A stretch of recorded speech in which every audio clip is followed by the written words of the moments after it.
Bonjour à toutes et à tous, j'espère que vous allez bien. Bienvenue dans ce live du vendredi 25 juillet. Salut à Quentin, salut à Tomoyo, salut à Ellie et salut à Epony et salut Gulli aussi. Salut, c'est Vimalakirti. Bonjour Vimalakirti.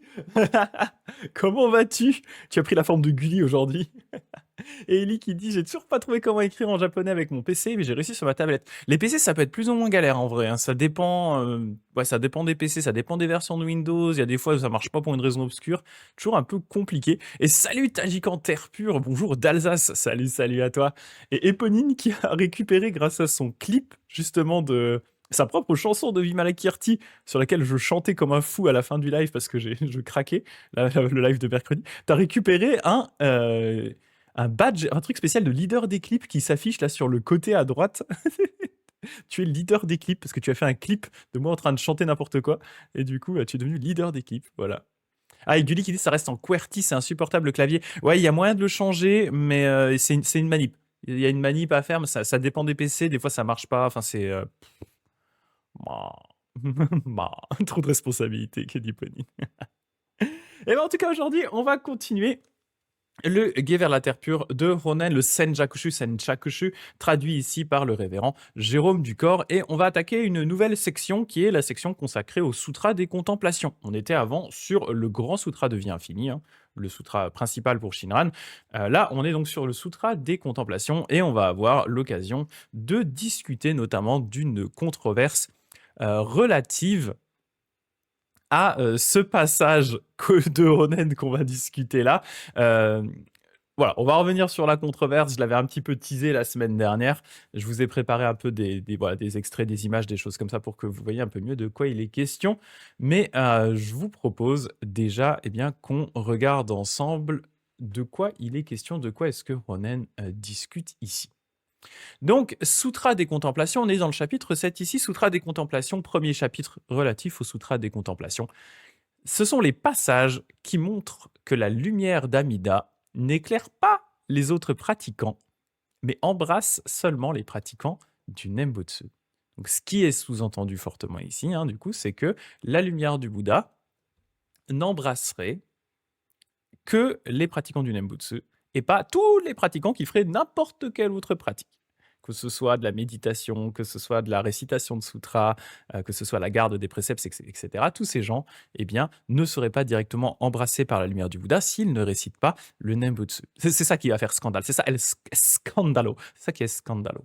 On va déjà étudier tout ce passage-là et ensuite, voilà, je vous parlerai notamment de la pétition du Kofukuji qui a été faite par Jokei, contemporain de Ronen, et voilà, qui contient un article relatif notamment à ce point très spécifique. Donc, le Sutra des Contemplations de vie infinie, il dit: le Bouddha vie infinie possède 84 000 marques. Donc les marques, hein, c'est ce qu'obtient un Bouddha en rétribution de ses actions de bodhisattva. Toutes ces actions qu'il va faire vont générer des mérites, et ces mérites, d'une certaine façon, vont comme s'imprimer sur lui et vont permettre de lui permettre de générer voilà, des marques. Ce qu'on appelle des marques, hein, ce sont vraiment des caractéristiques physiques qui ne sont que la traduction des mérites qu'il aura pu générer.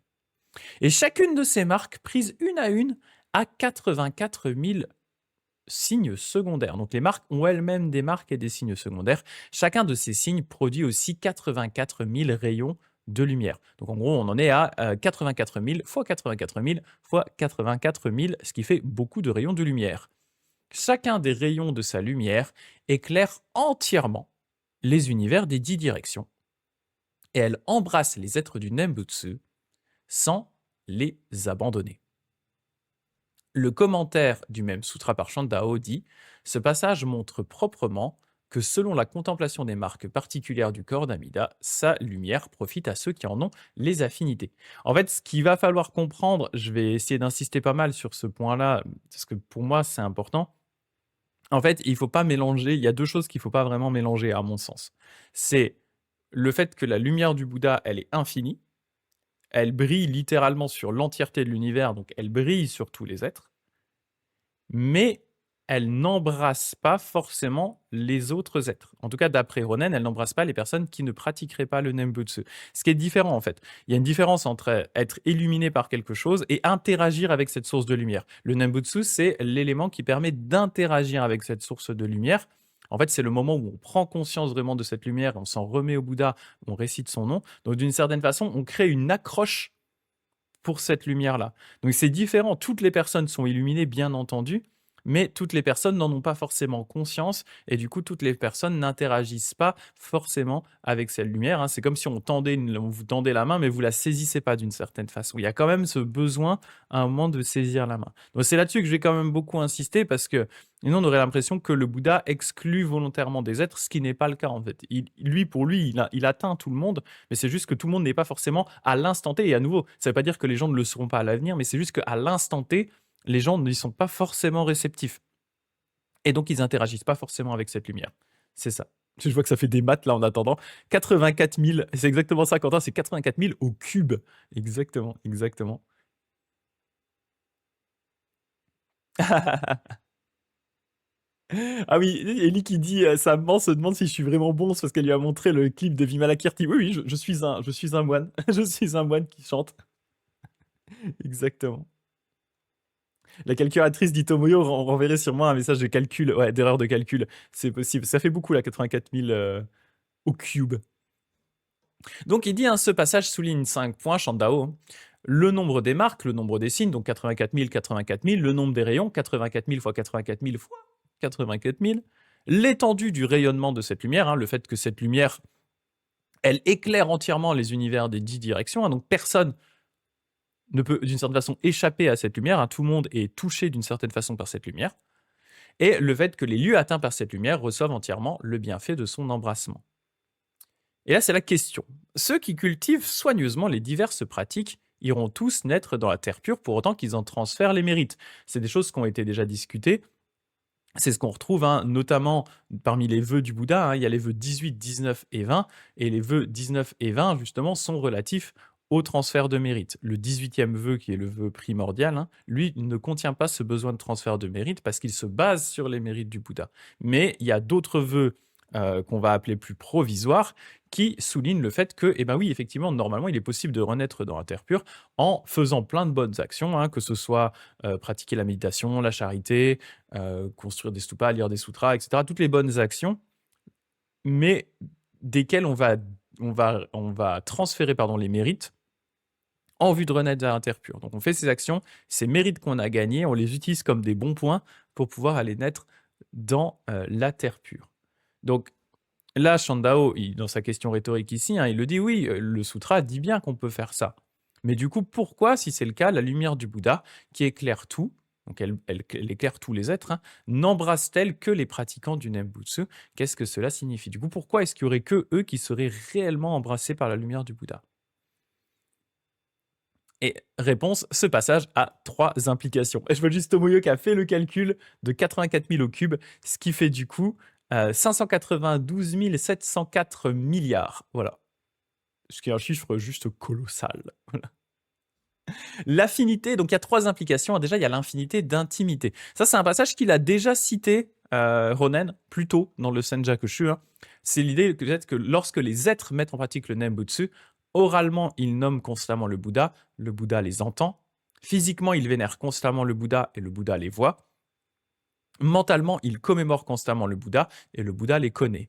Bref, lorsque les êtres se souviennent du Bouddha, le Bouddha se souvient aussi des êtres. Le triple karma des êtres et celui du Bouddha ne se séparent plus. Voici ce qui s'appelle affinité d'intimité. Chose avec laquelle moi je ne suis pas 100% d'accord, dans le sens où pour moi le Bouddha, qui a justement une sagesse infinie, il n'a pas besoin que les êtres se rappellent de lui pour que lui se rappelle des êtres. Hein. Lui, il a justement, à mon sens, tous les êtres en tête en permanence, mais c'est plus qu'effectivement dans le sens d'affinité. Moi, je vois plus dans cette idée ce que je vous disais avant, hein, c'est qu'en fait, lorsque les êtres pratiquent le Nembutsu, effectivement, ils sont tournés vers le Bouddha. Donc, ils ont conscience de la lumière du Bouddha, ils ont conscience de son action, et donc, eh bien, ils peuvent d'une certaine façon accepter la main qui leur est tendue. Ils sont tournés vers le Bouddha, donc plutôt que d'être dos à la lumière du Bouddha, ils se tournent vers la lumière du Bouddha, et donc ils peuvent profiter des bienfaits de cette lumière-là, plutôt que d'être retournés comme ça. Donc, voilà. C'est plus, moi, je le vois plus dans ce sens-là. Si les êtres font le vœu de voir le Bouddha se manifeste aussitôt devant leurs yeux, conformément à la pensée. Voilà ce qui s'appelle affinité de proximité. Donc si on fait le vœu de voir le Bouddha, hein, c'est-à-dire si on récite son nom, si on pense au Bouddha, eh bien d'une certaine façon, on le voit également. Et enfin, l'affinité suprême, par le Nembutsu oral, jaculatoire, le fameux terme jaculatoire que j'ai pas trop, le Nembutsu oral, le Nembutsu récité, hein, par le Nembutsu récité, les êtres effacent aussitôt les fautes de multiples périodes cosmiques. Lorsque leur vie touche à sa fin, le Bouddha vient lui-même les accueillir avec les saintes foules. Les faux liens du karma ne peuvent le limiter. Voilà ce qui s'appelle l'affinité suprême. C'est toujours cette idée classique qui va un petit peu disparaître, enfin qui va disparaître globalement chez Shinran, cette idée de on efface ses fautes au fur et à mesure qu'on récite le Nembutsu, et donc quand on arrive à la fin de sa vie, vu qu'on a effacé ses fautes, eh bien le Bouddha vient lui-même nous récupérer avec une infinité d'autres bodhisattvas. C'est ce qu'on appelle en japonais Amida Raigo. Donc je vais vous montrer ici un exemple de ce que c'est Amida Raigo. Voilà, ça ressemble à ça. Je vais zoomer, je vais vous le partager. Voilà. Amida Raigo, il y a beaucoup de représentations, surtout dans les temples Jōdoshu. Dans le Jodo Shinshu, on va voir pourquoi, je vais vous expliquer pourquoi ce n'est pas le cas. Amida Raigo, ça ressemble à ça. C'est donc Amida, vous voyez Amida ici, qui est entouré d'une foule de bodhisattvas. Il y en a qui font de la musique, il y en a qui font plein de belles choses comme ça. Et hop, eh bien, ils vont aller chercher ici le pratiquant qui récite le Nembutsu, qui, normalement, s'il est dans cette situation-là, c'est qu'il est en train de mourir. Concrètement, il est à 2 doigts de mourir. Il va à tout moment, sa vie s'achève. Et donc, le Bouddha vient le chercher au moment où il meurt. Voilà. Et je crois qu'il y a une scène comme ça, d'ailleurs, dans le film d'animation La Princesse Kaguya, pour ceux qui l'ont vu. Et voilà, ces images sont très fréquentes. On en retrouve aussi des exemples au Byodo-in, par exemple. Ceux qui ont eu l'occasion de visiter le Byodo-in à Kyoto, à côté de Kyoto, eh bien, il y a notamment cette image d'un grand... Enfin, l'image principale, c'est un grand Bouddha. Et derrière, en fait, il y a des bodhisattvas musiciens. Voilà, et ça représente un peu aussi cette idée de Amida Raigo. Amida Raigo, donc comme je dis, c'est très présent dans l'école Jōdoshu, donc celle qui a été fondée par les autres disciples de Ronen. C'est pas présent dans le Jodo Shinshu. En fait, Shinran va explicitement dire que le vrai pratiquant qui s'en remet au Bouddha, celui qui a atteint vraiment cet état de foi dans le Bouddha, où on s'en remet entièrement dans le Bouddha, eh bien justement, il n'a pas besoin d'attendre le moment de la mort. C'est-à-dire qu'au moment où notre foi dans le Bouddha, elle est établie, alors on a déjà, d'une certaine façon, atteint, on a coché la case de la naissance dans la terre pure, on l'a déjà atteinte, on ne pourra plus nous l'enlever. Donc on n'a pas besoin de continuer à effacer ses fautes au fur et à mesure, on n'a pas besoin d'avoir cette angoisse de se dire si je refais une connerie juste avant de mourir et que je récite pas le Nembutsu, alors j'ai commis des fautes, ça va me retirer vers le bas et donc le Bouddha va pas venir me chercher. Donc en fait, Shinran lui dit non, en fait, à partir du moment où on s'en est remis au Bouddha, la naissance dans la terre pure, elle est fixée. Donc on n'a pas à s'inquiéter de la venue du Bouddha. Les gens qui s'inquiètent et les gens qui attendent cette Amida Raigo, cette descente d'Amida vers le pratiquant au moment de la mort, ce sont des gens qui n'ont d'une certaine façon pas vraiment eu cet état de la foi dans le Bouddha qui a été figé avant. Ceux qui ont eu cet état-là, ils n'ont vraiment pas à s'inquiéter, ils n'ont pas à attendre la descente d'Amida. Et donc on ne retrouve pas vraiment de Amida Raigo dans le cadre du Jodo Shinshu, parce que ça va un peu à l'encontre de la théorie de Shinran. Voilà, c'est juste la petite anecdote par rapport à ça. C'est assez intéressant de voir la différence entre les deux. Et donc c'est pareil, dans le Jōdoshu, on va beaucoup s'intéresser à l'état mental au moment de la mort, en essayant de réciter un max Nembutsu, avoir des gens autour de vous qui vont vous mettre dans une ambiance pour vous faire tourner vers le Bouddha, etc. Alors que le Jodo Shinshu, il n'y a pas besoin en fait. On n'est pas à se tracasser par rapport à ça. Même si voilà, on s'est engueulé avec son voisin et qu'on s'est pris un piano sur la tête en sortant dans la rue, c'est pas grave en fait. Tant qu'on avait eu déjà la foi dans le Bouddha, on a déjà un pied. Pour Shinran, on a déjà notre cœur réside déjà dans la terre pure. C'est comme si on avait déjà mis un pied dans la terre pure et on a juste besoin d'attendre le moment de la mort pour avoir le deuxième pied qui arrive dedans aussi, quoi. Voilà l'idée. Et Eponine qui dit, Gulli qui dit oui, j'adore ce film. Oui, dans Pompoko aussi, il y en a une aussi. Oui, tout à fait, ouais. C'est vrai, il y a aussi un Amida Raigo, ouais. Tout à fait, ouais. Je préfère Kaguya car princesse reconnaît princesse. Oula, et vous engueulez pas les princesses hein, du chat. Hein. Tout le monde peut être une princesse, ok? Alright? Vous pouvez être 2 princesses sur Paris, hein. Ça va le faire. Et donc, toutes les autres pratiques hein, sont qualifiées de bonnes actions, mais elles ne supportent absolument pas la comparaison avec le Nembutsu, donc, notamment par rapport à cette idée du Nembutsu qui effacerait les fautes. Et c'est pourquoi les vertus du Nembutsu sont largement louées un peu partout dans les sutras. Ainsi, du sutra de vie infinie, ces 48 vœux montrent seulement l'obtention dans la naissance dans la terre pure par la commémoration exclusive du nom d'Amida. Donc, ce qui rejoint hein, les discussions qu'il y a eu avant, hein, c'est tout ce développement qu'a fait Onen pour montrer que eh bien, le Nembutsu est parmi le sutra de vie infinie la pratique qui est réellement choisie et les autres pratiques doivent être abandonnées. Même si d'autres pratiques sont évoquées, en fait, à terme, la logique du sutra est de dire c'est le Nembutsu seulement qui est nécessaire et suffisant. Ainsi également du sutra d'Amida, il explique l'obtention de la naissance dans la terre pure par la commémoration exclusive du nom d'Amida. Donc là, c'est le 3e sutra, hein, le sutra d'Amida, le petit sutra d'Amida. Donc il parle de la commémoration exclusive du nom d'Amida pendant un jour ou une semaine, et il va avoir l'occasion d'en discuter dans le chapitre 13, hein, parce que du coup, dans le Senjakushu, hein, il parle donc des 3 sutras pour appuyer vraiment son argument du Nembutsu, donc le grand sutra de vie infinie, le sutra des contemplations et le petit sutra d'Amida dans la foulée. Et donc ce petit sutra, hein, il montre aussi que le témoignage des Bouddhas des 10 directions, nombreux comme les grains de sable du Gange, n'est pas vain. C'est un des, on va dire, des développements principaux qu'il y a dans le petit sutra, hein, le sutra d'Amida, c'est le fait que les Bouddhas, à travers les 10 directions, eh bien, sont tous en train de louer Amida et la pratique du Nembutsu. Voilà, c'est le point qui est important dans le petit sutra. Et enfin, le passage sur les pratiques recueillies et dispersées du sutra des contemplations proclame seulement l'obtention de la naissance dans la terre pure par la commémoration exclusive du nom d'Amida. Et ça, pareil, il en reparle un petit peu après au chapitre 12. Ces exemples ne sont pas les seuls. Donc voilà en gros, fin de l'exposé détaillé du recueillement par le Nembutsu. La méthode de contemplation de Shandao dit « En outre, comme indiqué précédemment, chacun des rayons lumineux de ces marques corporelles éclaire entièrement les univers des 10 directions. » Donc clairement, tout le monde est touché par cette lumière. Mais c'est seulement si les êtres commémorent le Bouddha Amida exclusivement que la lumière spirituelle de ce Bouddha les éclaire constamment en les enveloppant sans les abandonner.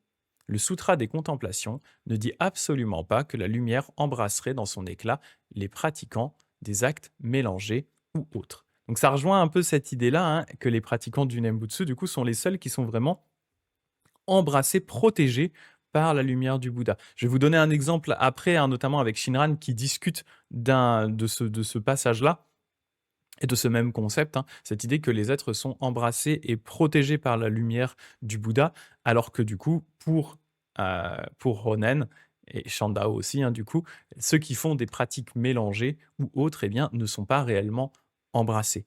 Donc ici, on a toujours un peu cet aspect limite, hein, où il dit c'est seulement si les êtres commémorent le Bouddha Amida exclusivement que la lumière spirituelle de ce Bouddha les éclaire constamment en les enveloppant sans les abandonner. Pour moi, en fait, à nouveau, hein, tous les êtres sont éclairés constamment, mais par contre, le fait d'être enveloppé sans les abandonner, c'est-à-dire le fait d'être réellement saisi par la lumière du Bouddha, eh bien ça, ce n'est possible que pour les personnes qui se tournent vraiment vers le Bouddha. Et donc celles qui, abandonnant leur pratique personnelle, abandonnant leur ego, eh bien s'en remettent réellement à ce Bouddha et à sa lumière. C'est voilà, ce qui est à nouveau un petit peu différent. Il faut bien, pour moi, différencier les deux aspects.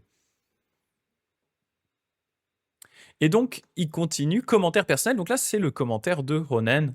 Question, pour quelle raison la lumière du Bouddha éclaire-t-elle seulement les pratiquants du Nembutsu sans éclairer les adeptes des autres pratiques? Là, vous voyez, il va un petit peu plus loin, Ronen. Là, il parle vraiment du fait même d'être éclairé. Il y a 2 implications à comprendre dans ce passage du Sutra des Contemplations. L'implication des 3 sortes d'affinités, comme dans la citation de Shandao. Hein, donc là, il ne va pas reciter Shandao. Hein.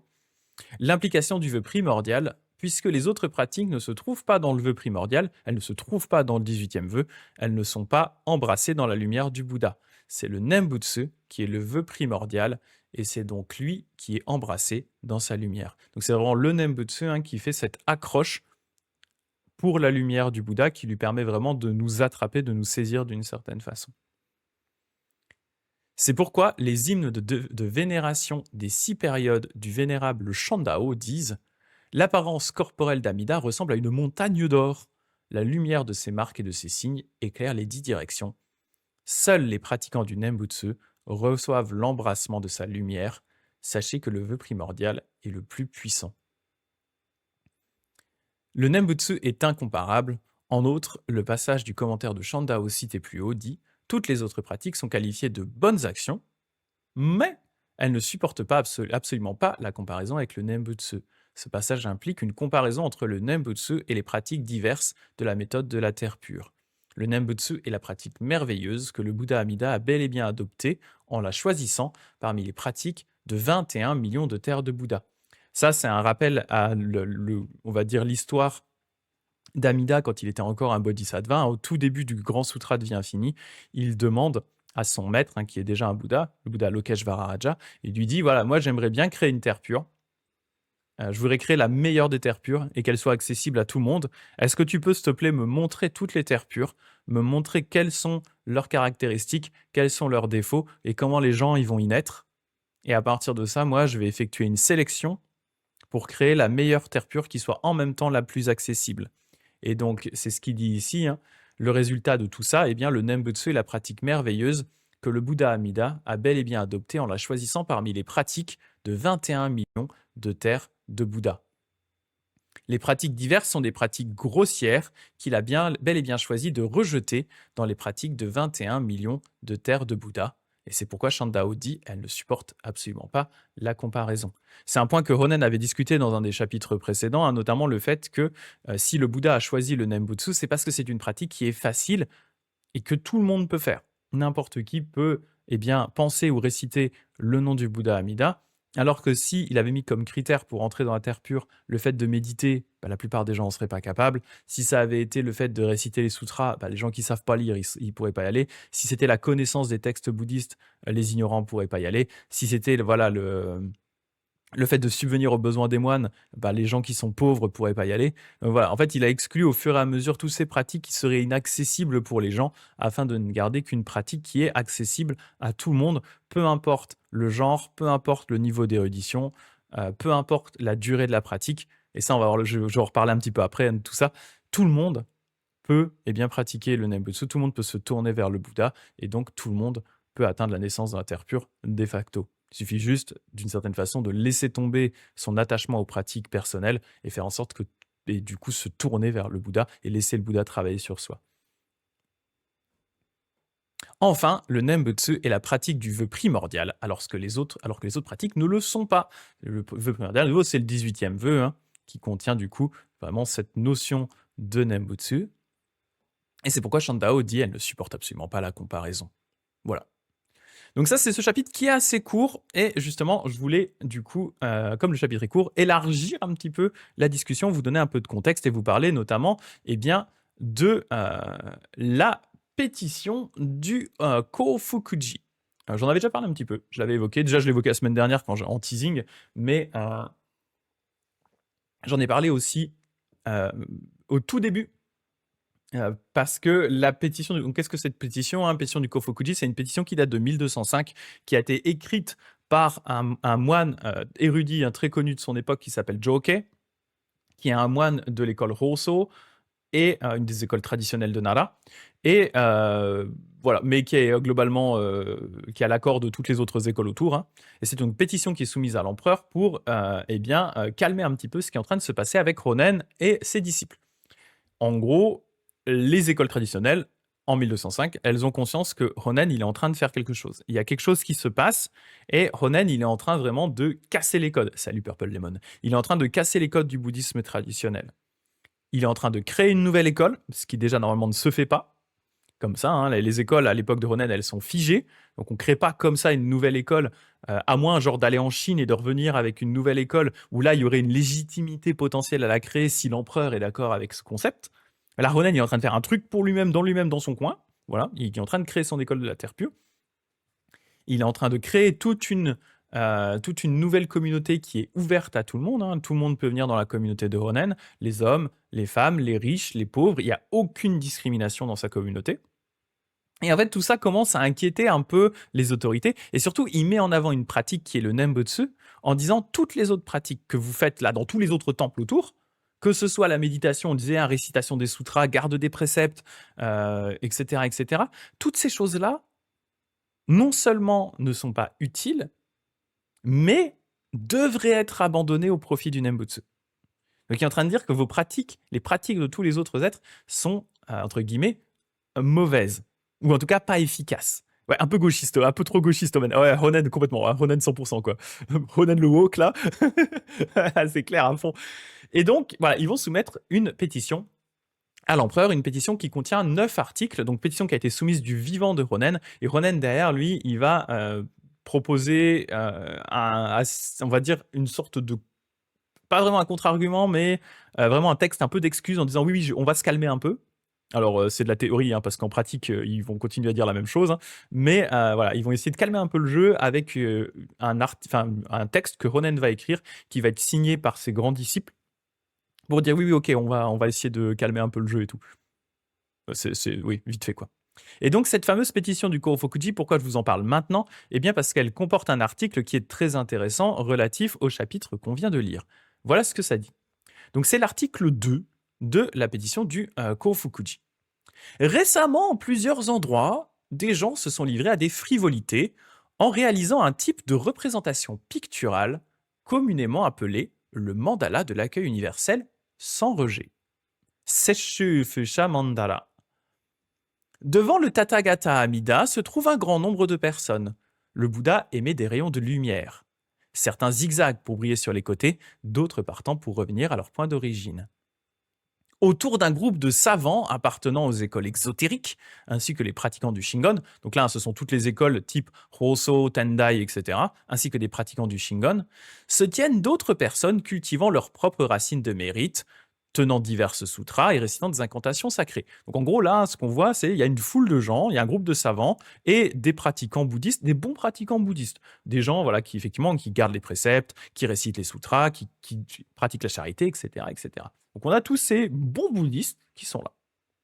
Mais la lumière n'éclaire, la lumière du Bouddha, hein, n'éclaire que l'assemblée de ceux qui pratiquent exclusivement l'appel du nom du Bouddha. Donc c'est une représentation où apparemment on voyait des gens normaux, des gubus normaux, qui commémorent le Bouddha et qui sont du coup embrassés et entourés par la lumière du Bouddha, alors que des grands sages bouddhistes, des pratiquants, des bons pratiquants bouddhistes, mais qui ne pratiquaient pas le Nembutsu, ne sont pas éclairés. Ceux qui voient des représentations des enfers craignent de commettre des péchés, mais ceux qui voient ce mandala en viennent à regretter d'avoir pratiqué des actions vertueuses, tel est en général le ton de cet enseignement. Et le Shonin déclare « L'énoncé selon lequel Amida accueillera tous les êtres sans en rejeter aucun, à condition qu'il prononce son nom, se trouve dans les Écritures, je suis donc tout à fait irréprochable. » Donc là, ils disent, et Ronen, son argument, c'est de dire « Ça, on le trouve dans les Écritures. Voilà, donc je suis inattaquable. » Mais il est déraisonnable de prétendre que si une personne dans sa pratique sincère d'autres bonnes actions ne prononçait jamais le nom d'Amida, elle ne serait de ce fait exclue des rayons de lumière qui accueillent véritablement tous les êtres. Par son engagement sincère, cette personne en réalité se réjouit déjà du paradis de l'Ouest et invoque aussi Amida. Pourquoi devrait donc elle être exclue des rayons de la grande compassion simplement parce qu'elle suit d'autres voies venant au même but? Donc la critique ici, c'est la critique du côté exclusif du Nembutsu qui est vraiment la caractéristique de Ronen. C'est un Nembutsu exclusif au détriment de toute autre pratique. Et donc là, la pétition dit mais pourquoi est-ce que du coup pourquoi les autres pratiquants qui ne récitent pas forcément le Nembutsu mais qui font d'autres pratiques et qui en dédicacent les mérites pour la naissance dans la terre pure notamment, eh bien pourquoi est-ce qu'elles ne seraient pas entourées par la lumière du Bouddha? Donc voilà, vous voyez vraiment que c'est très en lien avec ça. Et donc là où je vous disais que Ronen, à un moment, il calme le jeu, mais qu'en réalité, il change pas grand-chose, c'est que cette critique qui a été émise dans ce que je viens de vous lire par le Kōfukuji en 1205, on va la retrouver dans le Senjakushu. Enfin, on retrouve la même problématique dans le Senjakushu. Le chapitre que je viens de vous lire, c'est exactement ce qui est en train de critiquer la pétition du Kōfukuji. Donc au final, ils ont vraiment pas changé par rapport à ça, quoi. Et Et Pauline qui disait, est-ce qu'on a des exemples de mandala? Alors malheureusement pas de l'époque, mais j'ai retrouvé, et c'est mon sensei Michael Conway qui m'en avait montré un exemple. Je ne sais juste pas d'où il vient et de quelle période il vient, mais on a un exemple de ce à quoi ça pourrait ressembler, une version un peu plus moderne de ce mandala. Et on va le regarder ensemble et je vais vous le commenter justement. Ça va être un petit peu sympa. Ça devrait ressembler un peu à ça. Je zoome. Alors je suis désolé, c'est un peu flou. J'ai pas réussi à trouver une image de meilleure netteté que ça. On a ici le Bouddha Amida au milieu. Et le Bouddha Amida brille de sa lumière. Et donc là, l'idée, hein, c'est qu'il représente à chaque fois eh bien, des duos de pratiquants, des duos d'êtres, pour montrer que eh bien, la lumière du Bouddha, elle ne va pas forcément embrasser les personnes auxquelles on penserait. Donc je vais vous montrer ce qu'on est en train de dire là. Vous voyez en fait au-dessus de chacun de ces duos, eh bien alors vous n'allez peut-être pas le voir très bien ici, mais en fait il y a un petit amida. Il y a un tout petit amida. En fait, c'est parce que eh bien ce sont des personnes qui commémorent le Bouddha, qui récitent le Nembutsu. Donc elles récitent le Bouddha. Ça fait penser un peu à cette statue assez connue. J'ai un trou de mémoire sur son nom d'un coup de. Ça ne me reviendra pas, mais c'est pas grave. Il y a une statue assez connue où justement on voit. Il y a la statue de Sandao d'ailleurs aussi qui fait ça, où il récite le Nembutsu, et en fait on voit des petits Bouddhas qui correspondent à chacune des lettres du Nembutsu. Donc là, ces pratiquants qui récitent le Nembutsu, eh bien ils sont représentés par ce petit Bouddha qui est devant eux, qu'on voit vraiment là en très... oula, pardon. Voilà, qu'on voit vraiment en tout petit ici, tout fin. Donc, ce qui est dit ici, pardon, ça n'arrête pas de bouger, voilà. Donc par exemple, qu'est-ce qu'on a comme paire? Ici, vous voyez, on a, alors a priori, hein, je vais extrapoler parce que j'ai pas forcément toutes les infos. Ici, on a a priori une personne plutôt du commun, peut-être même une femme, c'est une personne vraiment du commun, probablement un peu pauvre. Et là, on a une personne un peu riche. Et en fait, la personne ici qui est entourée, c'est pas forcément le riche voilà, qui a plein de thunes, mais ici, c'est la personne un peu plus pauvre qui va tout simplement réciter le Nembutsu. En bas, ici, on a une femme laïque et une nonne. Et en fait, c'est la femme laïque qui récite le Nembutsu et pas forcément la nonne qui suit les préceptes bouddhistes qui va être éclairée par la lumière du Bouddha. En bas ici, on a a priori un noble laïque et un moine. Et à nouveau ici, c'est le noble laïque qui récite le Nembutsu et pas le moine qui suit les autres pratiques qui va eh bien, être entouré par la lumière du Bouddha, qui va être embrassé par la lumière du Bouddha. Ici, on a probablement un novice, parce qu'il est encore habillé de blanc, un moine novice et un maître qui est assis dans sa grande chaise de maître de moine. Et à nouveau, c'est le novice qui récite le Nembutsu qui est entouré par la lumière du Bouddha et pas le grand maître qui, lui, eh bien, pratique d'autres choses. Encore intéressant ici, on a un adulte et un ou une enfant. Et là, eh bien, c'est pas forcément l'adulte avec sa connaissance d'adulte qui est embrassé par la lumière du Bouddha, mais bien l'enfant qui va réciter le Nembutsu.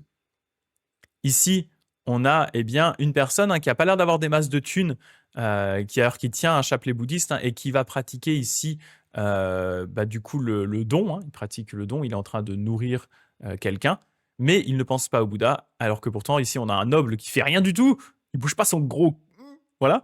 Et bien pourtant, il pense au Bouddha, et du coup, il est entouré par la lumière du Bouddha. Il ferait bien d'aller aider le petit mec en bas en même temps, si c'était possible quand même. Voilà. Et là, ici, on a une nonne et un moine. Et donc là, ici, ce n'est pas forcément le moine qui, lui, ne pratique pas le Nembutsu, mais bien la nonne qui récite le Nembutsu, qui est entourée par la lumière du Bouddha. Et là, pareil, on a un moine qui récite, je suppose qu'il récite des sutras, et juste un moine qui pratique le Nembutsu. C'est pas celui qui récite les sutras qui est entouré par la lumière du Bouddha, mais bien, la personne qui tout simplement récite le Nembutsu. Voilà. Donc, en gros, ce que cette image nous dit, c'est que c'est pas forcément les riches, c'est pas forcément les hommes, c'est pas forcément les adultes, c'est pas forcément les grands moines. Voilà, qui, eux, c'est pas forcément ceux qui pratiquent la charité, les préceptes, la récitation des sutras, etc., qui sont illuminés par la lumière du Bouddha, mais bien ceux qui récitent le Nembutsu. Ce qui montre que, par extension, le Nembutsu est une pratique accessible à tout le monde, qui a les mêmes effets, que vous soyez un enfant ou un adulte, un homme, une femme ou autre, que vous soyez noble, que vous soyez pauvre, que vous soyez un moine de haut niveau ou un jeune moine débutant, que vous soyez laïque ou moine. Bref, que vous soyez jeune ou vieux, il n'y a aucune différence. Hein, c'est un des éléments importants qu'on dit souvent dans le Nembutsu. Hein, la compassion du Bouddha, elle fait aucune différence entre tous ces éléments-là. La seule chose qui est nécessaire, c'est de se tourner vers le Bouddha. Donc voilà, effectivement, Eponine qui dit, en voyant ce genre d'image, c'est sûr qu'il y a pu avoir des vexés. Hein, quand tu remets les privilèges des gens en question, c'est ça. C'est ça. C'est ça, hein, concrètement, le message de Ronen, c'est de dire, techniquement, une prostituée qui récite le Nembutsu va atteindre la naissance dans la terre pure, alors qu'un grand moine érudit ultra haut placé, je sais pas, dans le Tendai ou le Rosso, qui ne récite pas le Nembutsu, n'atteindra pas vraiment la naissance dans la terre pure. Donc, d'une certaine façon, vis-à-vis de la pratique relative à Amida, la prostituée qui récite le Nembutsu a plus de mérite que le grand érudit qui est tout en haut de la hiérarchie bouddhiste. C'est sûr que il y en a, ils aiment pas trop entendre ça. Hein. Ronan, il a un peu trop tendance à niveler tout le monde et à mettre tout le monde à égalité, là. C'est énorme gauchiste. Et du coup, ouais, ça fait pas forcément plaisir à tout le monde d'entendre ça, quoi. Alors, d'où il vient tout cet ego, c'est ça. Mais tu vois, on peut comprendre aussi. Il y a vraiment des exemples de critique de Ronen, et je prends Myoe en exemple parce que j'aime bien Myoe.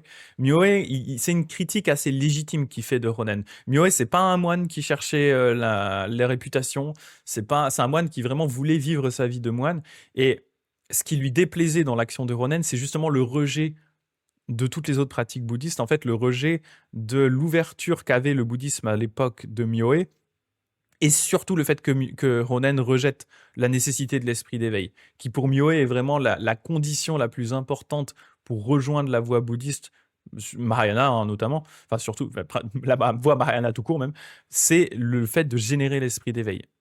Et Ronen va dire que ce n'est pas nécessaire. Et ça, pour Myoe, c'est vraiment une critique qu'il ne peut pas entendre. Donc Myoe, c'est pas vraiment l'aspect un peu subversif au niveau de la hiérarchie, etc., qui lui pose problème. C'est vraiment plus cette attaque sur les pratiques traditionnelles bouddhistes qui, pour Myoe, ont une grande valeur. En gros, pour reprendre une expression un peu classique, hein, c'est un peu comme si, pour Myoe, hein, c'est un peu comme si Ronen, il jetait le bébé avec l'eau du bain. Et il va trop loin dans sa découpe pour essayer d'arriver à quelque chose le plus simple et efficace possible. Pour Myoe, Ronen va trop loin là-dedans, en fait. Il a trop élagué le truc, pour lui, ça ressemble plus à rien. Voilà. Donc après, là, derrière, c'est une question de foi et de décision, hein, bien entendu. Quoi. Mais voilà. En tout cas, je trouve vraiment cette représentation hyper intéressante parce que ça montre vraiment le côté extrêmement égalitaire et accessible du Nembutsu, et à quel point le Nembutsu, du coup, eh bien, fait fi des conventions sociales de la hiérarchie, etc., de l'époque, pour présenter quelque chose de très égalitaire. Et pour terminer avec ça, j'avais envie de vous parler un petit peu d'une interprétation de Shinran par rapport à tout ça, de ce qu'il en explique. Voilà. Donc, il y a ici une interprétation qui est d'un passage assez similaire qui se trouve dans des notes sur la commémoration unique et multiple, qui est un commentaire que Shinran fait à un autre maître de la Terre pure, enfin un autre collègue de la Terre pure, plutôt, on ne dirait pas forcément que c'est un maître en soi, mais c'est quelqu'un dont il apprécie les enseignements. Et Ryokan. Et donc voilà ce qui explique. Hein. De plus, concernant l'enseignement sur le bénéfice d'être protégé dans cette vie présente, il est dit « Il y a des êtres sensibles qui pensent exclusivement au Bouddha Amida. Seuls ces êtres sont constamment illuminés par la lumière du cœur de ce Bouddha, pris dans ses bras et protégés sans être jamais abandonnés. Il n'est nulle part dit que les pratiquants des autres pratiques, d'autres diverses actions, sont illuminés et embrassés. Cela constitue la protection dans la vie présente, une manifestation de la cause décisive de la naissance dans la terre pure. » Donc là, il va un peu définir ces termes au fur et à mesure. Il y a des êtres sensibles qui pensent exclusivement au Bouddha Amida. Ça signifie s'en remettre au Bouddha d'un cœur sincère. La lumière du cœur de ce Bouddha désigne le cœur du Bouddha, de la lumière sans entrave, la lumière du Bouddha Amida. Ces êtres sont constamment illuminés. Constamment signifie toujours sans interruption. Sans interruption, la personne possédant Shinjin, la personne qui s'en est remis au Bouddha, est toujours illuminée et protégée en tout lieu et à tout moment, puisqu'elle est sans cesse protégée sans pause par le cœur d'Amida. Ce Bouddha est appelé Bouddha de la lumière incessante. Et ça, c'est un point qui est important pour Shinran, hein, cette idée que, eh bien, contrairement peut-être à ce qu'on pourrait voir dans les autres écoles de la Terre pure, où il y a ce besoin de constamment réciter le Nembutsu pour constamment interagir avec le Bouddha et constamment effacer ses fautes au fur et à mesure, dans le Jodo Shinshu, ce qui est important, c'est vraiment ce premier moment où on s'en tourne vers le Bouddha et on s'en remet à lui d'un cœur sincère. Et à ce moment-là, on est toujours illuminé et protégé par le Bouddha, peu importe ce qu'on fait. Alors c'est sûr qu'on va avoir envie de réciter le Nembutsu parce qu'on a envie d'interagir avec le Bouddha, on a envie de le remercier, mais on n'a pas cette obligation de faire quelque chose après ça pour être entouré par la lumière du Bouddha. Parce que cette expérience de Shinjin, c'est justement le moment où on a pris conscience que la lumière du Bouddha, elle brillait sur nous et sur tous les êtres. Donc c'est une expérience qui est tellement profonde et qui s'ancre tellement profondément dans le cœur que derrière, on n'a pas forcément besoin à chaque fois de se tourner vers le Bouddha. En fait, on va naturellement se retourner au fur et à mesure de notre vie vers le Bouddha, mais on est à partir de ce moment-là saisi par le Bouddha, et donc on n'a plus à s'inquiéter, par exemple, de l'état mental au moment de la mort. Pris dans ses bras et protégé sans être jamais abandonné. Pris signifie être étreint, embrassé. Protégé signifie que le Bouddha protège la personne de Shinjin, la personne qui s'en est remis à lui, sans interruption, en tout lieu, à tout moment, sans faire de distinction entre les gens. Être protégé signifie qu'on ne peut être détourné par ceux qui suivent d'autres enseignements et croyances, ni obstrué par ceux qui ont des compréhensions et des pratiques différentes. On n'est pas menacé par le démon céleste Papilla, qui est un nom marrant, Papilla, ni perturbé par les dieux ou esprits malveillants. Donc en fait, c'est une protection, on va dire, d'ordre spirituel et psychologique, hein. C'est juste que, eh bien, du coup, on ne peut plus être détourné de cette réalité par autre chose. Même s'il y avait des millions de Bouddhas qui apparaissaient autour de nous pour nous dire que ce qu'on a eu comme expérience est faux, l'expérience en elle-même est tellement importante et puissante que, eh bien, on ne peut plus aller vraiment à l'encontre de ça. Et jamais abandonné, ces mots nous enseignent que la personne de Shinjin est étreinte et protégée par le cœur du Bouddha de la lumière de sagesse, et qu'elle n'est jamais abandonnée, mais réside toujours dans ce cœur de lumière. C'est bon, elle n'est jamais abandonnée et réside toujours dans ce cœur de lumière. Ce qui fait qu'à partir de cette expérience de Shinjin, on ne peut plus être exclu de la lumière du Bouddha. Même si on lui tourne le dos, même si on part sur quelque chose d'autre, etc., on a été saisi par Amida et on ne pourra plus revenir en arrière par rapport à ça. Même si on n'en a pas toujours conscience, bien sûr. Ça ne veut pas dire qu'on passe notre vie en étant dans un état de « ouais, je suis trop bien, le Bouddha est avec moi, kumbaya ». Non, c'est vraiment plus que on vit une vie normale, mais régulièrement, la pensée du Bouddha ressurgit naturellement en nous. Il n'est nullement dit que les pratiquants d'autres diverses actions sont illuminés et embrassés. Les diverses autres actions désignent toutes sortes d'actes méritoires. Ainsi, ceux qui pratiquent les disciplines diverses ou se tournent vers d'autres formes de pratiques ne sont pas illuminés ni embrassés. Ils ne sont pas protégés. C'est surtout ça. Ils ne sont pas protégés. Cette phrase nous pousse à comprendre que de telles personnes ne reçoivent pas le bénéfice d'être étreintes par Amida, car elles ne sont pas des pratiquants du vœu originel. Autrement dit, elles ne sont pas protégées dans cette vie présente. Ce qui est intéressant avec Shinran ici, c'est qu'il va étendre cette critique un cran plus loin que Ronen. C'est-à-dire que pour Ronen, les pratiquants du Nembutsu sont embrassés par la lumière du Bouddha. Pour Shinran, c'est pas tout à fait vrai. Pour Shinran, ce sont les pratiquants qui s'en remettent d'un cœur sincère au Bouddha et qui récitent le Nembutsu qui sont embrassés. Les personnes qui réciteraient le Nembutsu dans la simple optique de gagner des mérites, ou en tout cas d'effacer des fautes, c'est-à-dire qu'elles continuent à prendre le Nembutsu comme étant leur pratique personnelle qui se base sur leur ego en disant « je récite le Nembutsu, donc au fur et à mesure que je récite, j'efface des mérites grâce à ma pratique à moi du Nembutsu », pour Shinran, ces gens-là, ils ne sont pas réellement embrassés et protégés par la lumière du Bouddha, parce qu'elles continuent à se baser sur les forces de leur propre ego plutôt que de laisser tomber leur ego et de s'en remettre entièrement à Amida. Donc il va plus loin dans sa critique encore que Ronen, parce qu'il va inclure dedans ce qu'on pourrait appeler ceux qui pratiquent le Nembutsu avec un pouvoir personnel sur la base de leur propre force, comme étant leur pratique pour effacer leurs fautes. Voilà. C'est un point qui est un petit peu un point de bascule au niveau de Shinran par rapport à Ronen là-dessus. Cela constitue la protection dans la vie présente, signifie qu'Amida nous protège dans ce monde-ci, cette puissance karmique du Bouddha, accomplie par le vœu primordial, est la cause puissante de la naissance dans la terre pure pour la personne de Shinjin. C'est pourquoi elle est appelée cause décisive. La personne qui se réjouit d'avoir réalisé le Shinjin est, selon un sutra, l'égal des Bouddhas, qui a une autre caractéristique intéressante dont j'avais déjà discuté. Et il termine par cette citation de Genshin, qui est une de mes préférées. Le maître Genshin du Shuryogon-in déclare « Bien que moi aussi je sois dans l'étreinte d'Amida, mes passions aveuglantes obstruent mes yeux et je ne peux voir la lumière. Néanmoins, la grande compassion m'illumine sans relâche, constamment. Cela signifie, même si moi aussi je suis étreint par Amida, je ne peux pas voir la lumière à cause des passions aveuglantes qui obstruent mes yeux, mais néanmoins, la grande compassion est infatigable et m'illumine toujours. » Et c'est ça qui est intéressant avec cette expérience de Shinjin, c'est du coup ce moment où on réalise que même si on est incapable de voir avec nos vrais yeux cette lumière, eh bien cette lumière, elle est toujours présente. Elle nous illumine en permanence et donc on continue à pouvoir toujours profiter de cette lumière. Il suffit tout simplement à chaque fois de s'en rappeler, de reprendre conscience de ça et on peut en profiter. Voilà. Et je vais juste vous lire d'ailleurs, parce que ce passage de Genshin, c'est un passage qu'on retrouve aussi dans le Shoshinge, qui est le texte de liturgie principale du Jodo Shinshu, qu'on chante ensemble les lundis soirs. On retrouve ce passage de Genshin dedans. Attendez, hop là. C'est vers la fin. Tac. Voilà.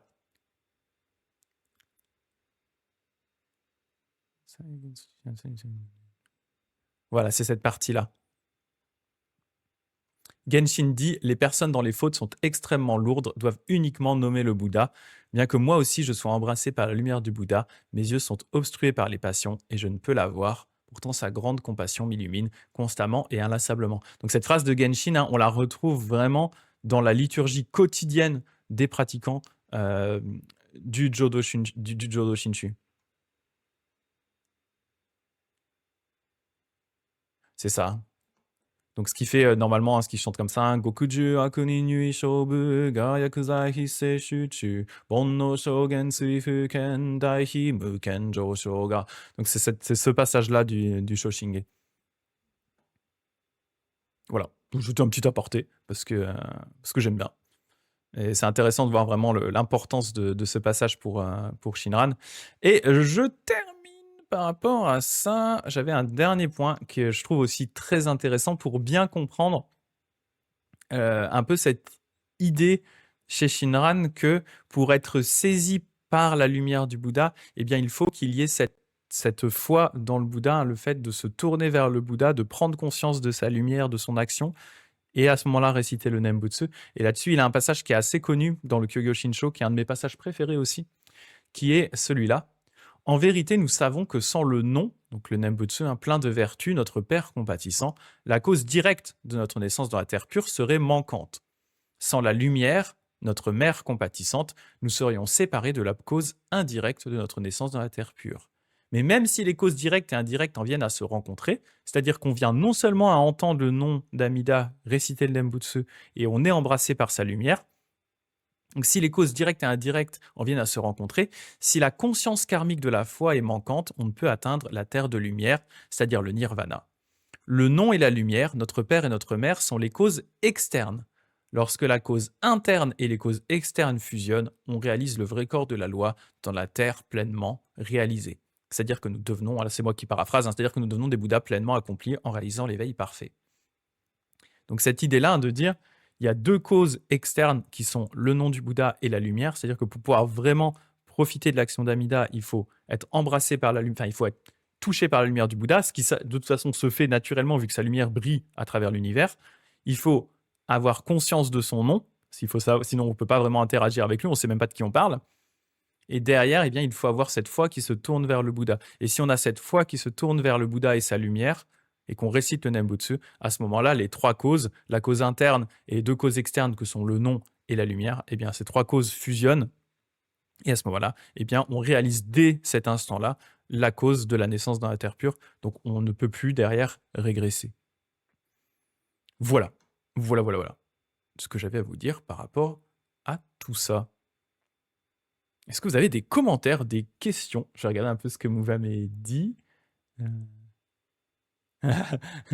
Ah, Lego, c'est mon imprimante qui va finir en Lego versus l'imprimante.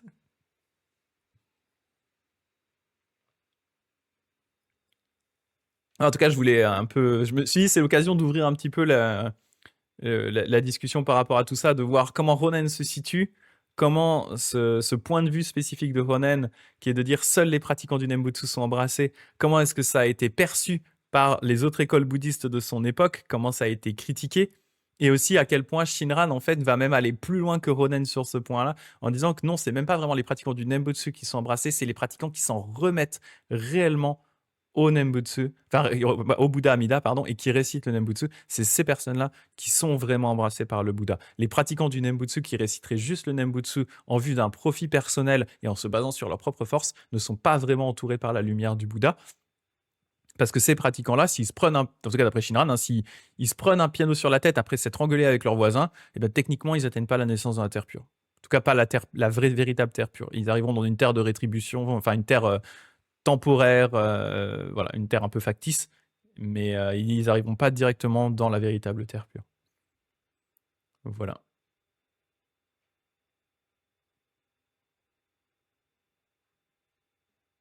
Et du coup, du point de vue de Ronen, la méditation de fin de live, ça marche pas pour être embrassé par la lumière du Bouddha. Bah, pas directement, non. C'est pour ça qu'en fait, pour moi, c'est plus orienté Jodo Shinshu. Parce que c'est plus pour moi l'action de se tourner vers la lumière du Bouddha. C'est plus le fait de s'en remettre au Bouddha et de réciter son nom. Pour moi, ça va vraiment plus avec ce que dit Shinran dans le passage que je vous ai lu ici. Hein. Ce cœur de la foi qui s'en remet au Bouddha. En fait, le but de cette méditation que je vous propose à la fin, c'est justement de cultiver ça, en fait. C'est d'essayer de se rendre compte de la lumière du Bouddha et de cultiver, du coup, ce cœur qui s'en remet au Bouddha, qui lâche son ego et qui s'en remet au Bouddha. En fait, c'est pour ça que pour moi, c'est plus orienté Jodo Shinshu que orienté Jodoshu, où Jodoshu, ce serait vraiment une récitation. Si on voulait faire une méditation de Jodoshu, en fait, ce qu'on ferait, ce serait juste, on se poserait, on réciterait en boucle le Nembutsu sans s'arrêter. Voilà, ce qui est très différent. Et à nouveau, parce que dans le Jodoshu, on met plus l'accent sur la quantité que sur la qualité.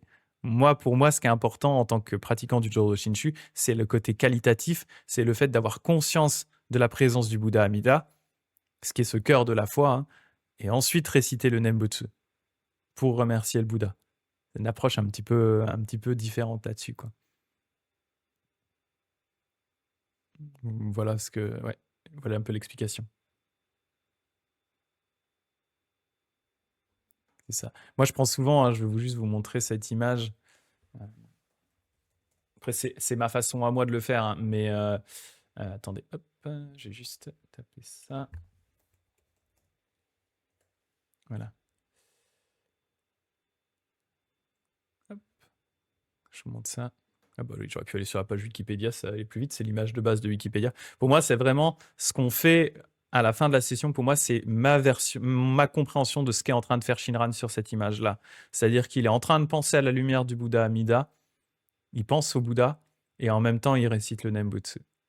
Mais il y a un côté, pour moi, dans cette image, je vois vraiment un aspect très contemplatif de Shinran quand il le fait. Il n'est pas en train de réciter le Nembutsu en boucle, il est en train d'être, il est immergé dans vraiment la lumière du Bouddha et il récite en même temps tranquillou le Nembutsu. Après, c'est mon interprétation par rapport à ça, hein, bien sûr, mais moi, c'est comme ça en tout cas que je le vois. Voilà. Et c'est vrai que c'est un point qui est intéressant, hein, le côté, je fais une petite digression sur le côté pratique dans le Jodo Shinshu, côté vraiment la pratique. En fait, dans le Jodo Shinshu, on a toujours une problématique qui est cette absence claire de pratique, dans le sens où on va dire, bah, c'est pas le Nembutsu récité en boucle comme dans le Jodoshu, qui est une pratique simple, hein, parce que du coup, pour le coup, dans le Jodoshu, c'est clair, on va juste vous dire récite le plus de fois possible le Nembutsu. Genre, tu te fixes, tu te dis j'en récite 1000 par jour et t'en récites 1000 par jour. T'as un objectif, t'as un truc, c'est clair. Dans le Jodo Shinshu, il n'y a pas vraiment de pratique en soi. La pratique, on vous dit juste, à partir du moment où vous en remettez d'un cœur sincère au Bouddha Amida, vous avez atteint la naissance dans la terre pure, donc vous avez resté Nembutsu, vous avez atteint la naissance dans la terre pure. Ok, mais je fais quoi derrière, en fait? Et on ne répond pas vraiment à cette question-là. Et je trouve que c'est un point qui est un peu toujours compliqué, c'est ben, justement cette absence de pratique. Et donc, ce que moi, je vous propose par rapport à cette méditation-là, eh bien, c'est justement tout simplement de profiter du fait que, eh bien, on a pris conscience de la présence du Bouddha et donc on s'en remet au Bouddha et on se laisse, euh, d'une certaine façon, pénétrer par la lumière du Bouddha. On s'en remet au Bouddha. Et pour moi, vraiment, c'est ce que fait Shinran ici. Parce que bien sûr, on dit toujours hein, dans le Jodoshu, Jodo Shinshu, on a un rejet des pratiques méditatives standards. Mais c'est parce que ma compréhension, en tout cas par rapport à ça, c'est mon interprétation personnelle, c'est que ce qu'on appelle méditation à l'époque de Shinran et de Honen, c'est très standardisé. Voilà, il y a des pratiques de méditation, elles sont définies très clairement dans un cadre rituel très clair. Ça se fait pas n'importe comment, n'importe quand, dans n'importe quel état d'esprit, etc. Et à mon sens, quand Shinran se pose juste, comme sur cette photo-là, à réciter le Nembutsu en pensant calmement au Bouddha Amida, d'une certaine façon, en lâchant prise dans la compassion et la sagesse du Bouddha, pour moi, ce qu'il fait, c'est pas quelque chose qu'il aurait lui-même qualifié de méditation. Parce que c'est pas une méditation au sens de la méditation telle qu'elle est faite à l'époque médiévale de Shinran. Voilà. À mon sens, c'est très différent. Je pense qu'il ne l'aurait pas qualifié comme tel. Il l'aurait juste qualifié bah ouais, je fais un Nembutsu, quoi. Je pense au Bouddha et puis voilà, je récite le Nembutsu. C'est très très très différent. Pour vous donner un ordre d'idée, pour peut-être clarifier ce que je suis en train de dire là, à l'époque de Shinran, et une des pratiques que lui a fait quand il était un moine à l'époque sur au mont Hiei, hein, dans le Tendai. Il y a d'ailleurs toujours il y a une stèle qui existe hein, au mont Hiei qui dit ça c'est l'endroit où Shinran il a pratiqué. Euh, sa pratique principale en tant que moine là-bas, c'était de faire le tour d'une statue d'Amida en pensant au Bouddha, en visualisant le Bouddha et en récitant le Nembutsu en boucle.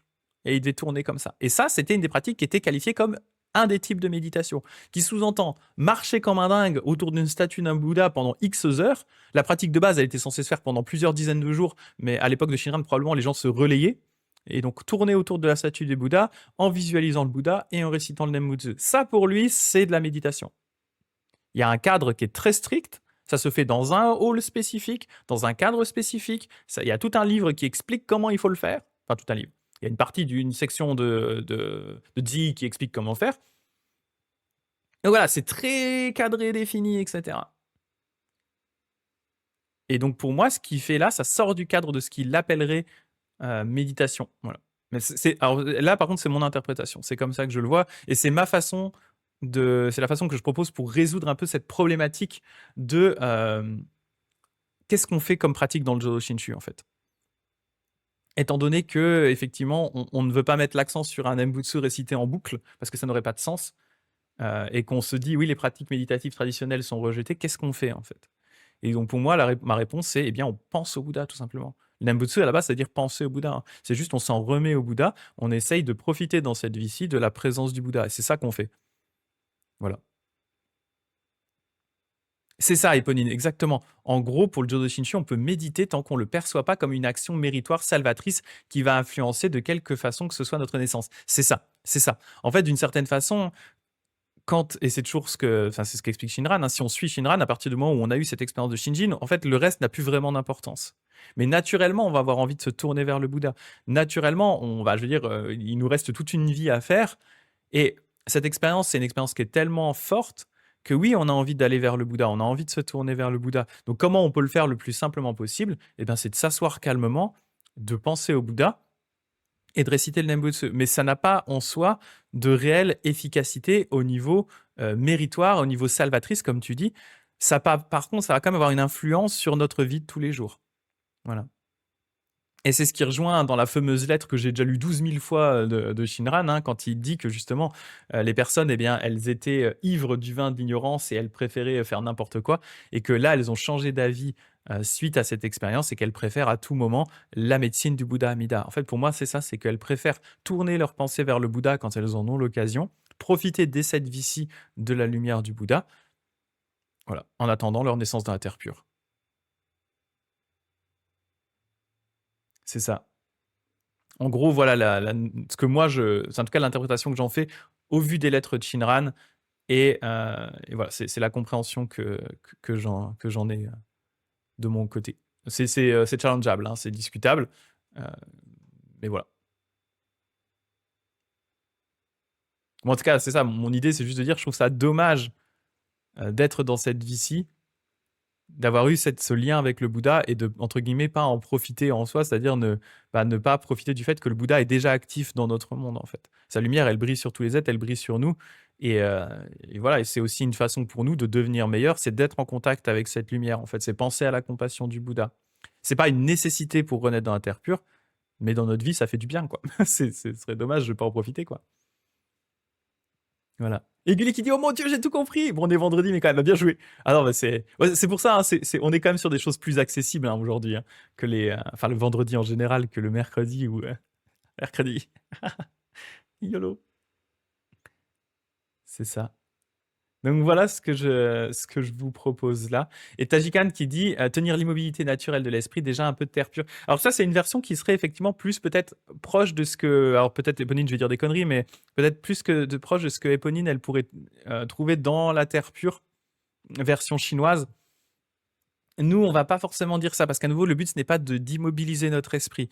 C'est tout simple, c'est plus de prendre conscience de la compassion du Bouddha qui est active dans le monde. C'est se tourner vers le Bouddha, se rappeler, en fait, Nembutsu, hein, vraiment littéralement se rappeler du Bouddha. C'est ramener à nous, qui sommes pris dans notre vie de tous les jours, eh bien, l'action du Bouddha. C'est plus dans ce sens-là. Voilà. Et mercredi, on chauffe le cerveau et on rigole en même temps. Exactement. Exactement. Ah, c'est sympa les mercredis quand même. Et encore, hein, on va bien ça va être marrant voilà, le chapitre d'après. Alors, pas la semaine prochaine, la semaine prochaine, on va finir le chapitre en cours de Vimalakirti. Mais le chapitre d'après, il est vraiment bien. Il est vraiment, vraiment bien. Il est assez intéressant sur vous allez voir, on va pouvoir discuter de bouddhisme et théorie du genre. Ça va être assez intéressant. Assez marrant. Hein. Le passage là est cool. Vraiment très, très cool. Avec encore le pauvre Shariputra qui va passer pour le dindon de la farce et qui va même devenir la dindonne à un moment. Ça va être assez drôle.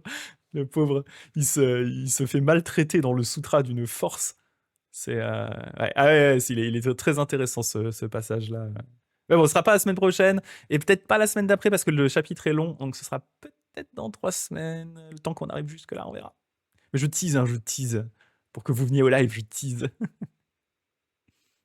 Attends, mais il dit faut que je rattrape. Elle dit faut que je rattrape la semaine dernière. Cette semaine. Ouais, pas de souci, pas de souci. T'as le temps. Voilà. Bah, en tout cas, je sais pas si vous aviez d'autres commentaires. On a encore un peu le temps, hein, ceux qui veulent, si vous voulez discuter, mais après on se posera pour la méditation. Mais ouais, c'est vraiment un. J'ai entendu plusieurs moines, un Jodo Shinshu, vraiment discuter de cette problématique de l'absence de pratique dans le Jodo Shinshu et à quel point bah, ça laisse les gens un petit peu dans l'embrouille en disant mais ouais, mais du coup, qu'est-ce que concrètement on fait et, et voilà, c'était intéressant. Intéressant. J'avais notamment assisté à une discussion de Kenneth, enfin c'est Kenneth Tanaka, qui est un moine Jodo Shinshu du Nishi qui est très connu aux US. Il a écrit un des ouvrages vraiment de vulgarisation, peut-être le plus connu, un des 2 ouvrages de vulgarisation les plus connus en anglais sur le Jodo Shinshu. Et il avait fait justement une conférence comme ça, et justement il expliquait il l'avait fait au Japon, et en fait il expliquait que les Japonais ne comprennent pas du tout la problématique. C'est-à-dire cette idée de oui, mais ce serait bien qu'on ait un exemple de pratique facile à faire que les gens puissent, à laquelle ils puissent d'une certaine façon, vers laquelle ils puissent se tourner dans leur vie de tous les jours. Problématique que lui, en tant que moine américain et japonais, était très clair pour lui, et les Japonais, ça leur passait au-dessus. Ils se disaient bah non, pourquoi? Bon ouais, on récite Nembutsu de temps en temps, quoi. Pourquoi avoir besoin d'une pratique? C'est assez intéressant, quoi. Ouais. C'est ce que dit Eponine, c'est peut-être plus dur justement ouais, pour des occidentaux qui ont le syndrome du converti comme moi, oui ou moi bien sûr, ouais, pareil, qui ont besoin d'extérioriser leurs ailes. C'est possible, ouais, c'est possible. Après, il y a un côté aussi plus culturel dans le Jodo Shinshu japonais, où voilà, les gens ils sont religieux, ils sont assez sérieux par rapport à ça, mais ils vont pas forcément plus chercher loin que ça, quoi. Ils se disent, bah moi en gros, je récite le Shoshinge le matin, quand il y a des enseignements bouddhistes, j'y vais, bah voilà quoi, c'est ça ma pratique. Pas besoin de faire plus, quoi. Et certains vont vous dire justement dans le Jodo Shinshu que la pratique, c'est l'écoute. La pratique, c'est l'écoute du Nembutsu, l'écoute des enseignements, etc., etc. Et que ça suffit, en fait. Mais d'autres vont dire, bah ouais, mais il y a des gens qui ont envie d'avoir peut-être une pratique plus intériorisée. Voilà. Mais ça, c'est peut-être aussi un peu un écueil occidental, je ne sais.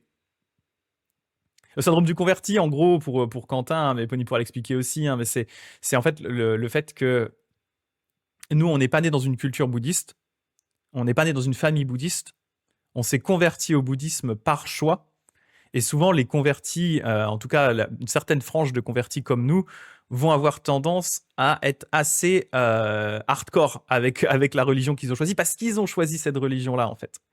C'est un choix que tu as fait consciemment, c'est-à-dire que parmi tout le catalogue possible de religions du monde, tu en as choisi une, et donc tu vas des fois avoir tendance à être peut-être un peu plus à fond que la plupart des gens.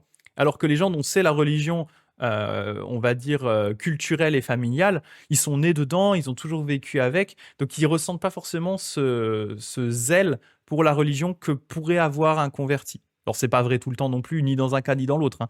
Mais voilà. C'est...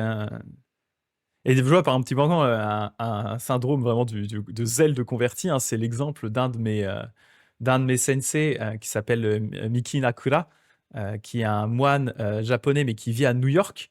Et vraiment, lui, c'était un banquier qui s'est converti au Jodo Shinshu. Et vraiment, c'est devenu sa vie. Et il a vraiment un aspect missionnaire qui est ultra hardcore. C'est-à-dire qu'il s'en fout de vivre dans un micro-appart, dans une zone craignos de New York, tant qu'il peut enseigner le Jodo Shinshu et enseigner ce qu'il aime. Et vivre de ça. Alors que voilà, il était banquier, il avait une situation qui était pas dégueulasse, comme il était malheureux comme pas possible. Et donc voilà, il s'est converti au Jodo Shinshu, il est devenu moine, et voilà, lui, il est vraiment à fond, quoi. Il est vraiment très très à fond, quoi. Et Eponine qui dit, il y a ce désir inconscient de prouver que tu fais partie de cette religion et de te faire accepter malgré le fait de venir de l'extérieur. Il y a ça aussi, ouais. C'est ça. Et Tomeo qui dit, on est peut-être un peu matrixé par la façon dont le bouddhisme s'est importé avec le zen et le bouddhisme tibétain et leurs pratiques définies. Oui, complètement. 100%, 100%. Il y a aussi de ça, très clairement, quoi. Et Gilly qui dit, t'as pas honte de faire du prosélytisme sur Twitch? Pas du tout. Convertissez-vous. Oh, I'm gonna preach today. Ah, la vache. Ah, c'est ça, ton pote banquier, c'est le mec au début de Stardew Valley, mais au lieu d'une ferme, il reçoit les enseignements du Bouddha. C'est un peu ça en vrai, hein. Il y a un peu de ça pour de vrai. C'est assez drôle. C'est assez drôle. Et lui, vraiment, il n'hésite pas à traverser la moitié de la Terre à ses propres frais, juste pour aller réaliser une cérémonie de Kikyoshiki. Si quelqu'un dit je veux devenir officiellement bouddhiste dans le Jodo Shinshu, il se dit pas de souci, je te rejoins dans 3 jours, let's go. Je dois traverser la moitié de la Terre, mais je m'en bats les steaks. Euh, voilà. Mais. Donc voilà, ce zèle du converti, hein, c'est pas forcément aussi que le cas où on se convertit dans, on va dire, dans une culture qui est différente de la nôtre, parce que lui, il est japonais de base. Mais voilà, il a fait ce choix et il sait pourquoi il est là. Il sait pourquoi il est là. Ce qui, des fois, puis alors je fais des apartés parce que j'ai le temps, des fois, il y a aussi un peu cette critique qui est faite entre, et un peu cette ligne de démarcation qu'on retrouve, mais même au Japon pour le coup, justement, entre ceux qui sont issus d'une famille de moines et ceux qui sont convertis. Et ceux qui sont convertis ont tendance à être des fois un peu critiques avec ceux qui sont nés dans les familles de moines, parce qu'il y en a malheureusement beaucoup qui font ça parce que c'est un business familial, parce qu'on a toujours fait comme ça, parce que c'est la famille, parce que si je prends pas le temple, on va perdre la maison familiale qui est là depuis 15 générations, donc ce serait la honte et tout. Donc ils le font par nécessité plus que par croyance, alors que bah, ceux qui sont convertis, ils sont convertis, quoi. Donc eux, ils ont choisi, pas, ils l'ont vraiment choisi, voilà, volontairement, quoi. Donc ils savent pourquoi ils sont là et ils se donnent un peu plus. Donc voilà, et c'est vraiment une démarcation qu'on retrouve aussi au Japon. Voilà. Ah, Eli Kini, j'ai mis une idée de sujet pour le live Discord du lundi soir. Attends, je vais regarder. C'est quoi que t'as mis? Attends, j'en profite pour mettre Discord. Merci pour cette très belle transition Discord.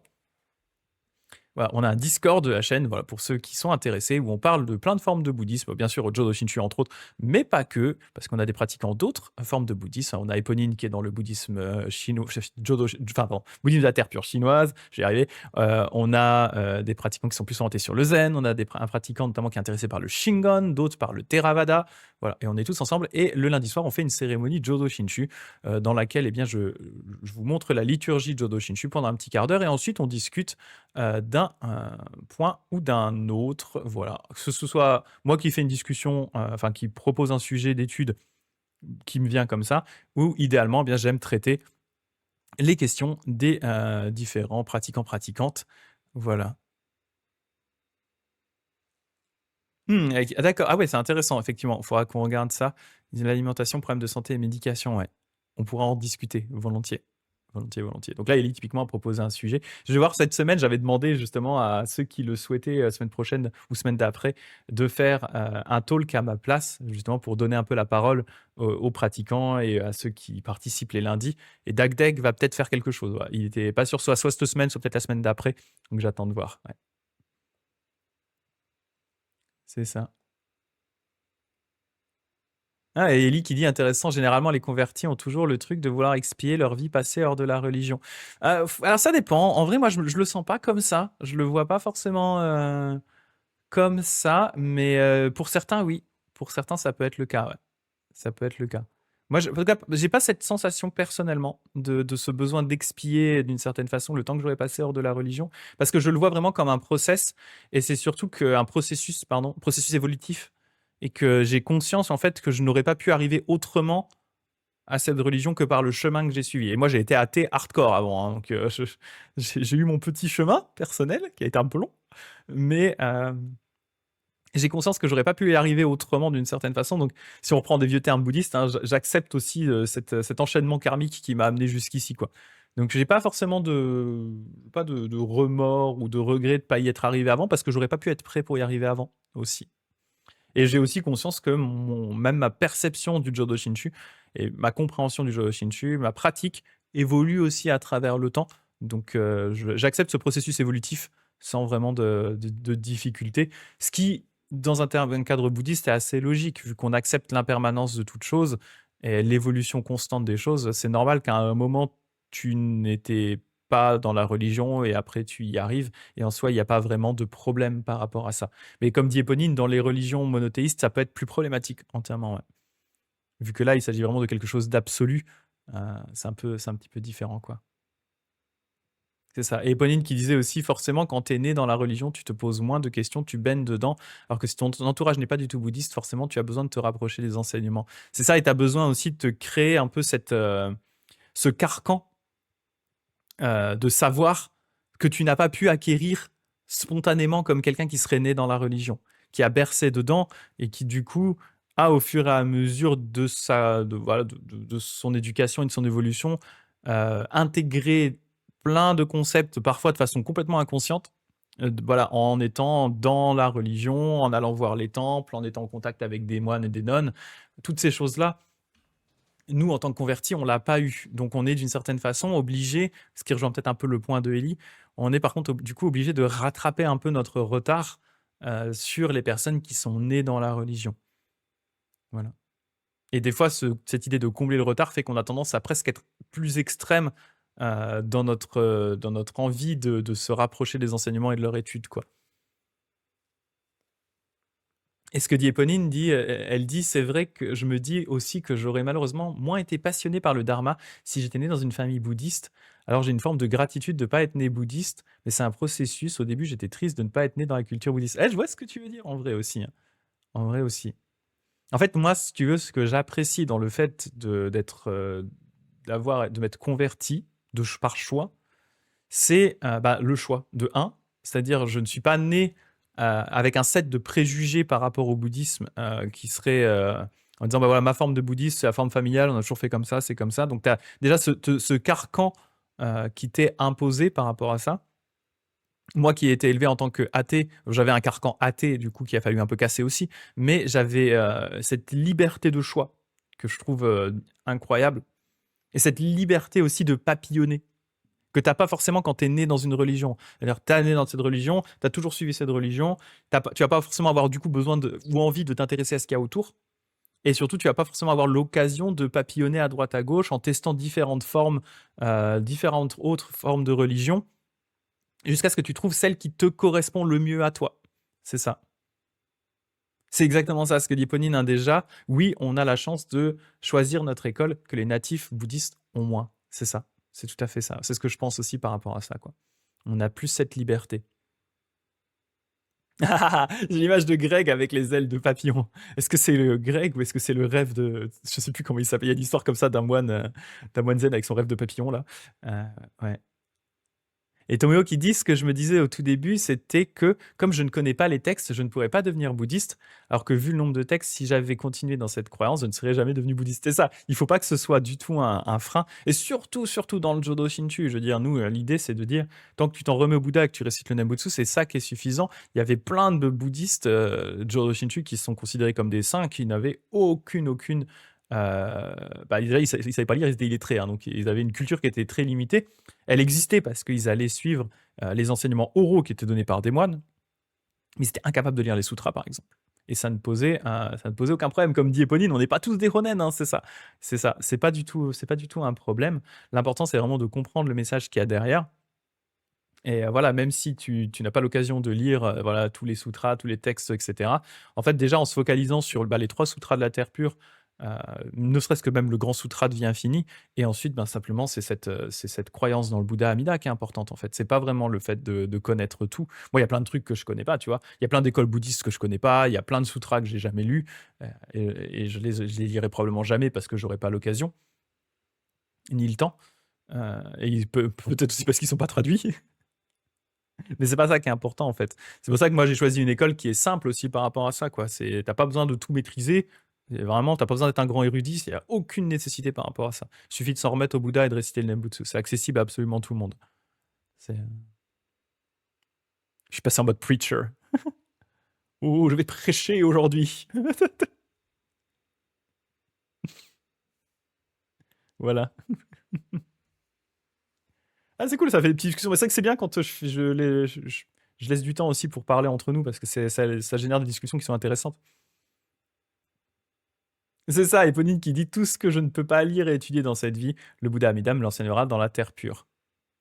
C'est ça. Et Ellie qui dit maman trouve que c'est chill comme branche. Bah, c'est ça, hein, c'est ça, c'est l'idée. Hein, c'est vraiment une branche qui est chill. Hein, ça a toujours été la branche du bouddhisme japonais qui est la plus chill. Il y a pas, il y a pas, il y a pas. Enfin, et là c'est pas moi qui me vante, hein, c'est comme ça. Hein, il n'y a pas plus chill comme branche du bouddhisme. C'est une branche qui est ouverte. C'est une branche qui n'a pas de règles et avec une pratique simple que tout le monde peut faire. Voilà. Après, est-ce que c'est une branche qui vous attire? Est-ce que c'est les enseignements? Est-ce que ça vous parle? C'est ça qui est important derrière, en fait. Le Jodo Shinshu, c'est le capybara du bouddhisme. Chill dans son onsen, là.